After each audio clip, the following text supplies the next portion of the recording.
बिस्मिल्लाहिर्रहमानिर्रहीम।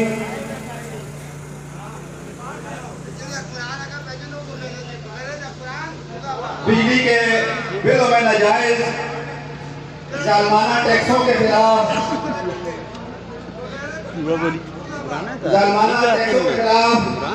आज मानसेरा अंजुमन ताजिरान की तरफ से कामयाब हड़ताल पर मैं मानसेरा के तमाम गैरतमंद ताजिर बुरादी को तस्लीम पेश करता हूँ।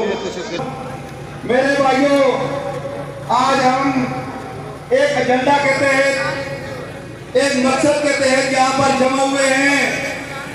हमने दुकानें वैसे ही बंद नहीं कर दी, आप लोग वैसे ही जमा नहीं हो गए। आज हम जिस मकसद के लिए जमा हुए हैं, ये पूरे पाकिस्तान की आवाज है, पूरे पाकिस्तान के 24 करोड़, ये मानसेरा की गजूर अवाम की तादाद। और इन्होंने कहा कि आज इस जलसे में सारे मानसेरा के शहरी होने के नाते कोई लीडर नहीं, कोई एमपीए नहीं, कोई एमएनए के नाम मुखातब नहीं किया जाएगा, किसी वफाकी वजीर का, किसी सूबाई वजीर का नाम नहीं लिया जाएगा।